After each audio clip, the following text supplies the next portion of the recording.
Hey, this is TCB. Hopefully this video works. This is like the first try I'm doing this. So I'm just going to try to explain some basics of Kaboom Squad. So first of all, Bowser has 120 health. Green is his first 40. Yellow is the second 40 and red is the fourth. In between these two, a cutscene will play, which loses time. There's pretty much no way around this cutscene most of the time. Most of the time there is a way around that one. 120 total health. So what I try to do is like the phases and rounds kind of go hand in hand. But the first phase, like the first round in the first phase, is you want to get like 2 waves of 20 bombs at him.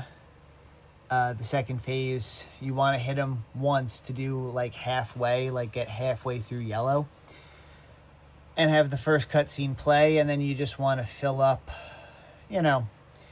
roughly anywhere under 19 bombs. If we don't have any CPUs, this won't be a problem. We can get as close to 20 as we want. We just can't hit 20. And then phase 3, we're going to be waiting around for bonus time, which is the 100 coin collection, but we're going to get to that in a second. And then we just have to take that 18 and get 11 more bombs in for 30 total. And hit him with 60 total damage because bonus time does 2 times damage. As far as the coins go, I'm pretty sure this is how this works. This may not be an exact science, so I'm very sure of the first numbers here. It's 10 seconds. Sorry. Each round is 90 seconds total. When there's 60 seconds left on the clock, 10 coins will appear on the field. When there's 40 seconds left, 10 coins, and 20 seconds left, 10 coins. You have to collect them to have some of them spawn. If you don't, you'll only have 24 spawn total. It's not going to be a huge deal. After that, you get this amount of coins for round 2, 40 coins total. There's less in the first spawn, and then 2 of 15. So roughly between the 70 coins, if there's 8 people, you should be hitting around 65. When I'm playing with 7 CPUs, I'm hitting around 65. There's really no excuse not to.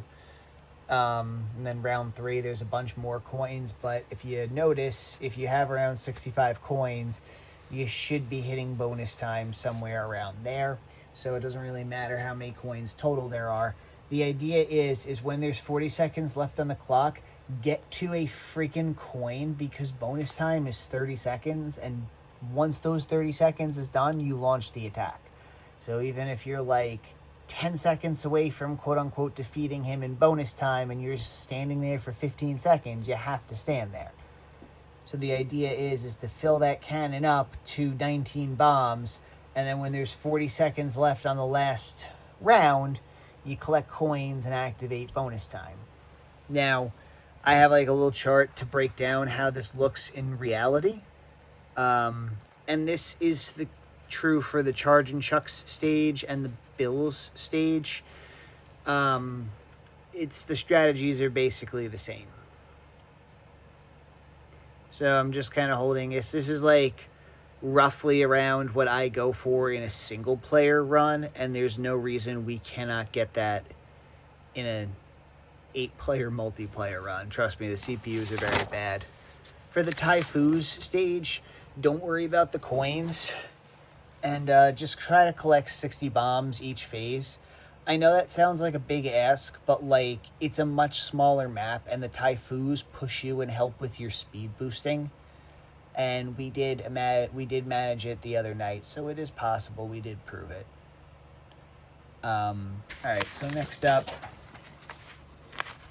as far as 8 people go, what I found to be the best strategy is one person keeps Bowser away from the 2 boxes, and the other people get the bombs into the cannons. So 5 people go for big box, 2 people go for small box.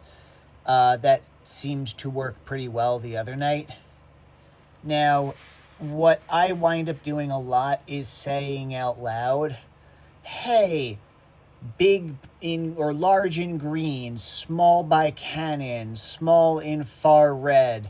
When you see the map, there's it's divided into quadrants and each one of them are color coded. So I'm just telling you guys where the big boxes are and where the small boxes are. But if you see a box, you can call it out too. I won't be offended. Sometimes, like, if I realize we're a little low in coin counts, I'll be like, hey, if you see a coin, get it. Like, literally, even if you're in the process of breaking a box, just stop breaking it, get the coin real fast.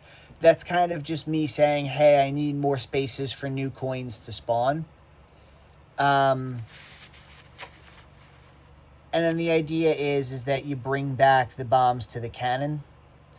Now, in the case of charging chucks, I guess I should have mentioned this earlier. With the chucks and the bills, if they collide with the bombs are gone. Same thing with Imposter Bowser. But I will be keeping Imposter Bowser away from everybody for the most part.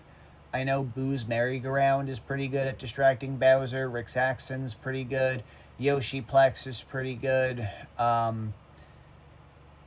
think Bleeding Blue actually picked up on it really quickly. I will try to take the lead on that, but sometimes his aggro just transfers. If you find yourself with the crosshairs on you, just get away from the box of bombs. Even if you get hit, just get away from the box. Alright, so that's that. Minigames. So, with 8 people, we really, really very rarely need the items, and we'll get into that in a second.